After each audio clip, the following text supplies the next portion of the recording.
Olá pessoal, saudações prevencionistas. Vamos começar os nossos estudos da disciplina Princípios da Tecnologia Industrial 3, que engloba as matérias ou o conteúdo de eletricidade e química.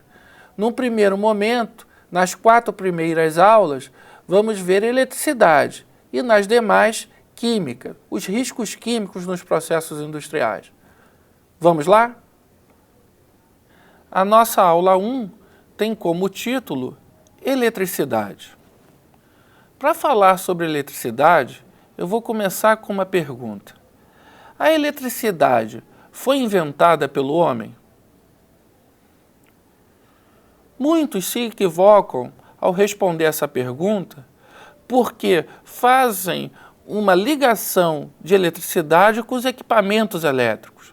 Porque os equipamentos elétricos, as pessoas veem funcionando. Uma televisão, uma torradeira, um secador de cabelo, uma geladeira, a nossa iluminação. São coisas que nós podemos observar. Agora, a eletricidade é invisível. Só temos os seus efeitos. Nós não conseguimos ver os elétrons se movimentando dentro, a olho nu, né? Os elétrons se movimentando dentro de um condutor. Portanto, a eletricidade não foi inventada pelo homem, e sim os equipamentos elétricos que foram inventados pelo homem. A eletricidade, apenas o homem descobriu formas de utilizá-la. Ok? Importante também é nós entendermos alguns conceitos, né, sobre eletricidade, né? Formas de usá-la. Como que o homem conseguiu utilizar a eletricidade? Porque a eletricidade é um fenômeno natural. Vem de elétrons. Os elétrons, eles estão nos átomos, e os átomos estão em toda a matéria. Só que os elétrons, em sua forma natural, ele está em movimento ao redor do núcleo do átomo, que ficam os prótons. Quando eu tenho, os prótons ficam fixos no núcleo. Quando eu tenho o mesmo número de prótons e elétrons, eu digo que aquele átomo está eletricamente neutro. Se aquele elétron em movimento sair daquele átomo e ir para outro átomo, houve uma perda de carga negativa e eu fiquei com o número de prótons superior ao número de elétrons.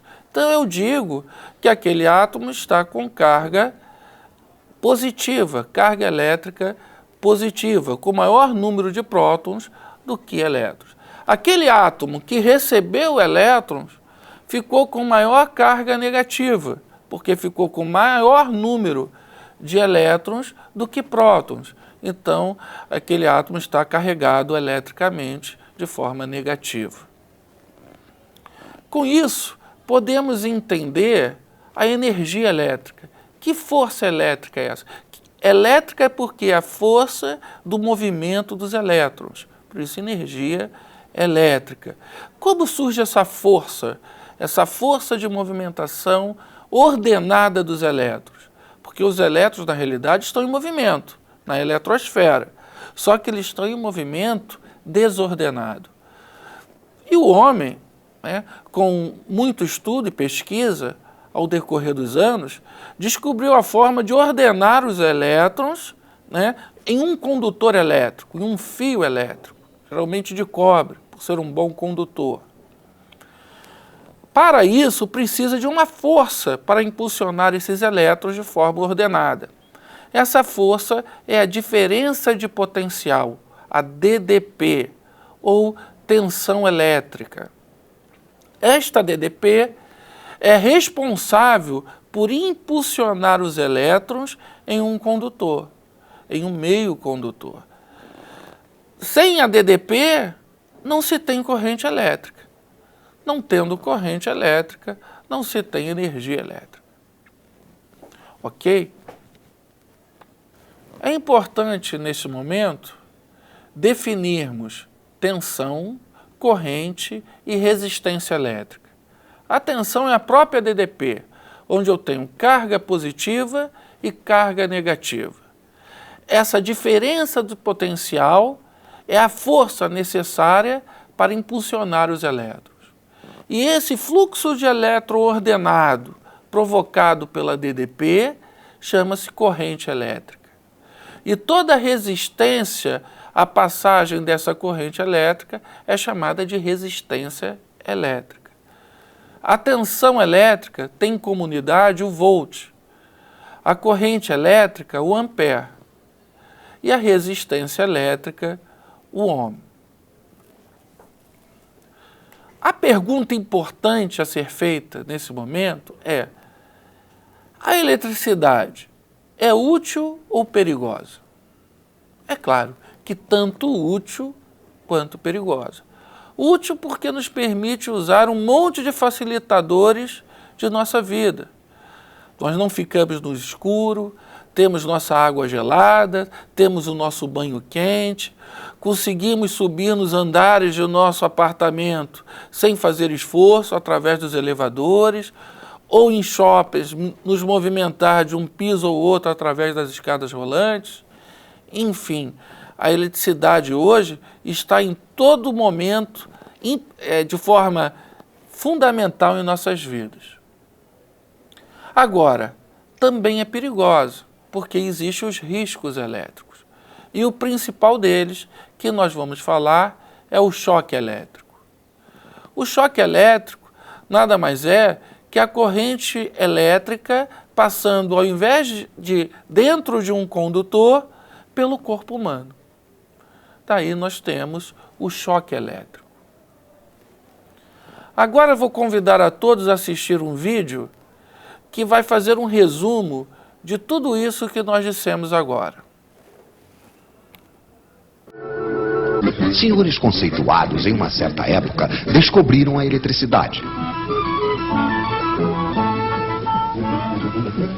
Eles tinham rodelas de metal e de pano molhadas em um ácido, que eles empilhavam umas sobre as outras. Isto fazia uma pilha de rodelas, uma pilha elétrica. Então eles disseram: a eletricidade deve ser alguma coisa que sai por um fio e entra por outro. Então eles escreveram mais de um lado e menos do outro, e decidiram que a eletricidade ia do mais para o menos. Mas tudo isso ao acaso. Para saber ao certo, seria preciso ver de perto os átomos dos fios. Hoje, graças a nossas câmeras especiais, estamos habilitados para apresentar-lhes aqui alguns átomos que nos deram a honra de vir em nossos estúdios para nos explicar. Um átomo é, antes de tudo, um núcleo com cargas elétricas mais. Em torno, vem girar cargas elétricas menos. São os elétrons. Quando existe a mesma quantidade de menos que de mais, as cargas elétricas se anulam. O átomo é eletricamente neutro. Mas os elétrons adoram passear. Então, assim que falta um elétron, há uma carga a mais que não é mais anulada. O átomo não é mais neutro. Ele se torna positivo. E quanto mais lhe falta elétrons, mais o átomo é positivo. Ele só terá uma vontade, o átomo, claro, que é a de recuperar elétrons.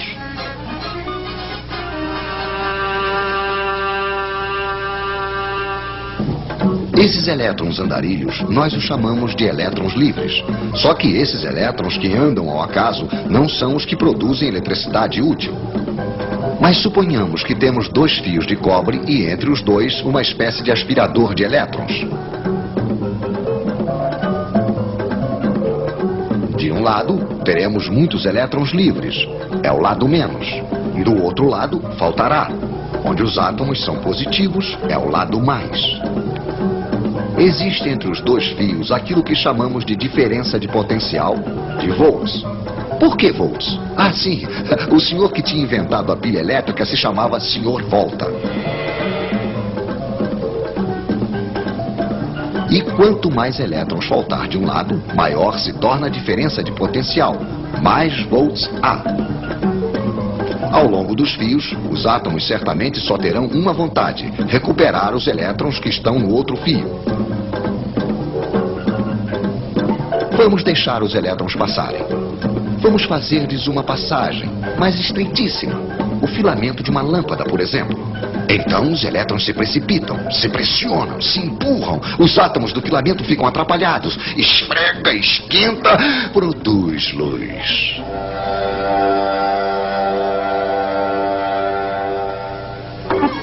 Temos uma corrente de elétrons que vai do menos para o mais.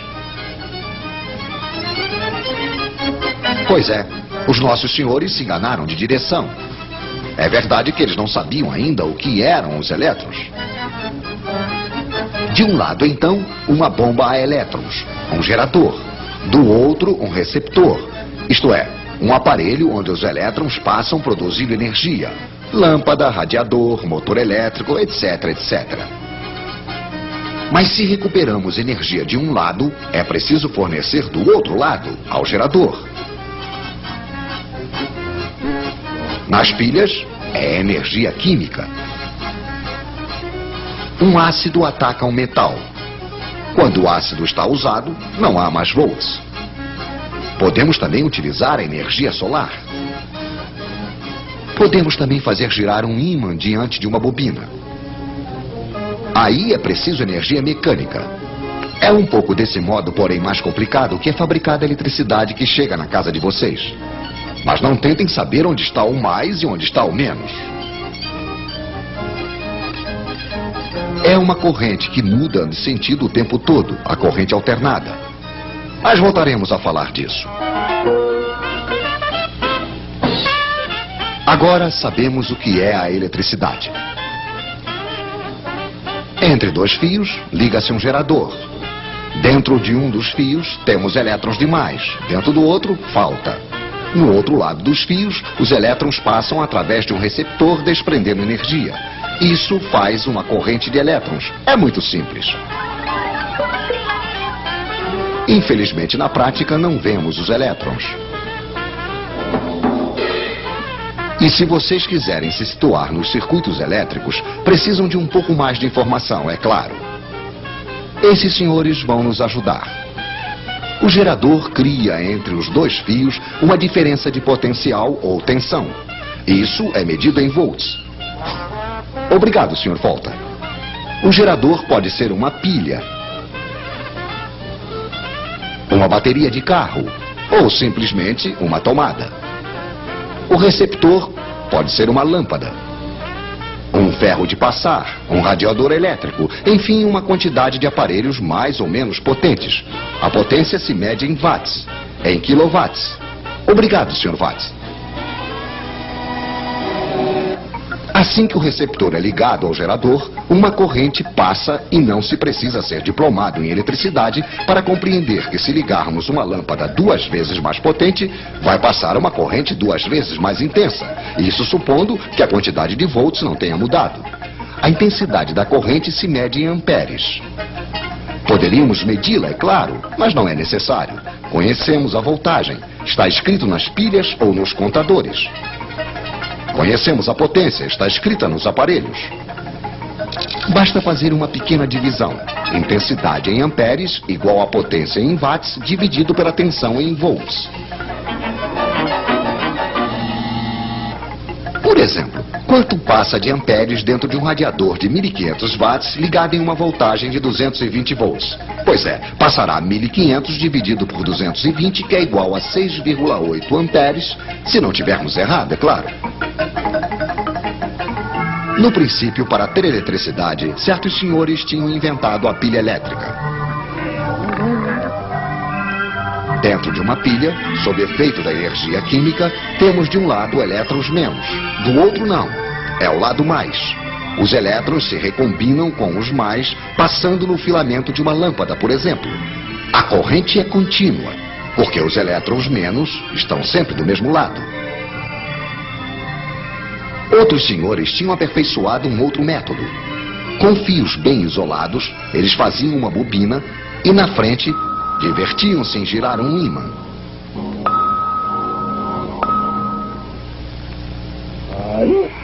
O princípio é mais ou menos este. Quando o polo norte do ímã chega, os elétrons são arrancados de sua órbita e vão para o lado do ímã, ficando mais do outro lado. Temos então, como dentro de uma pilha, um mais e um menos. Evidentemente, assim que não giramos mais, nada mais acontece. É lógico num sentido. Não podemos fabricar energia, mesmo a elétrica, a partir de nada. Então, continuando a girar, é o polo sul do ímã que chega à frente da bobina e aí acontece exatamente o contrário de antes. O mais se torna menos e vice-versa. Ainda temos corrente, sim, mas na outra direção. De modo que a corrente vai alternativamente numa direção, depois na outra. É o que chamamos de corrente alternada. Mas os outros diziam: eletricidade que muda de direção assim, sem parar, não é a verdadeira eletricidade. Evidentemente a lâmpada piscava, o ímã não girava muito rápido. Então, aproveitemos para tentar ver o que está acontecendo graças à nossa câmera especial e para fazer um pouco de teoria. Esta flecha representa a direção e a intensidade da corrente. Primeiro, a corrente é máxima em uma direção. Depois, decresce. Torna-se nula. Cresce na outra direção. Decresce de novo. Volta a mudar de direção. E por aí vai. Se a corrente volta a ser máxima em uma direção uma vez por segundo, como aqui, dizemos que a frequência da corrente é de 1 Hz. 2 vezes por segundo, 2 Hz, etc, etc.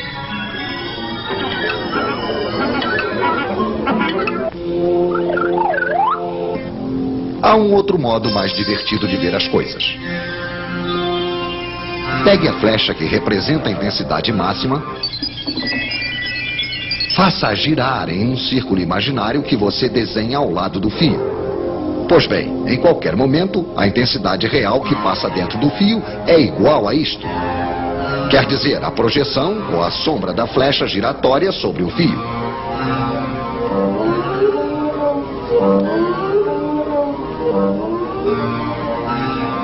Podemos até fazê-la traçar uma curva. É uma senoide.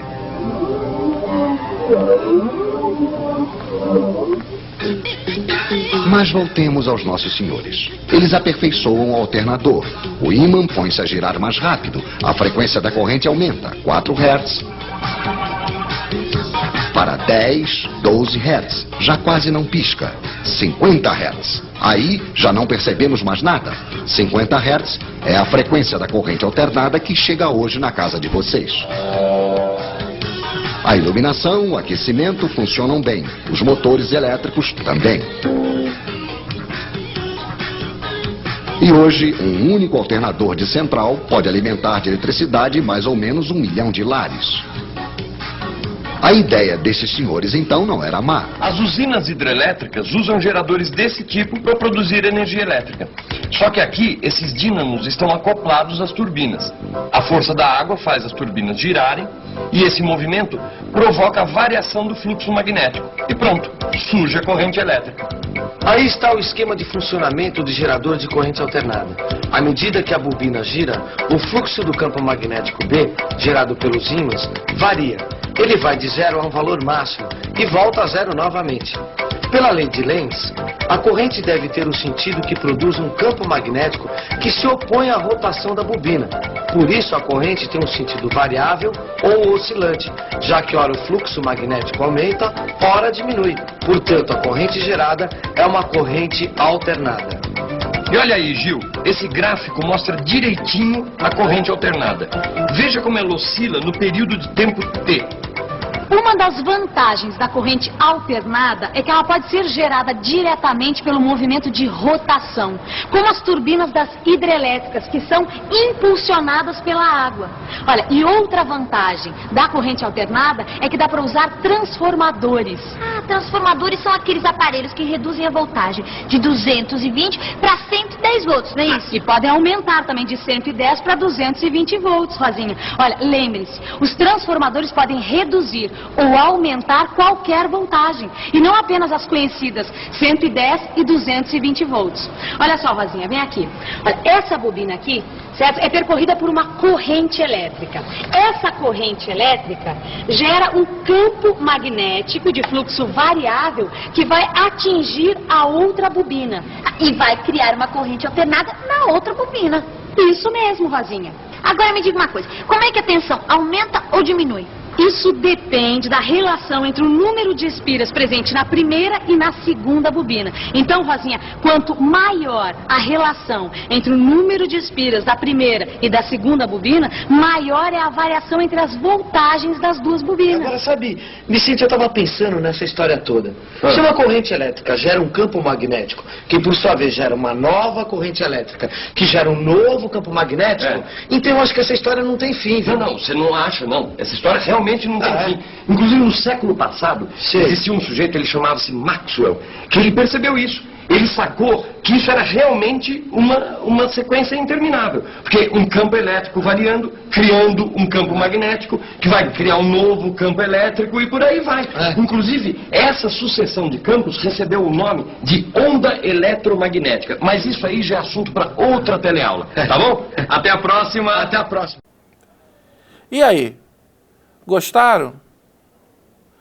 Com isso, nós terminamos a nossa primeira aula, que nós falamos de eletricidade, que ela é um fenômeno natural, vem dos elétrons, falamos sobre tensão, corrente e resistência elétrica, falamos da sua utilidade e de quanto ela é perigosa. Até a próxima!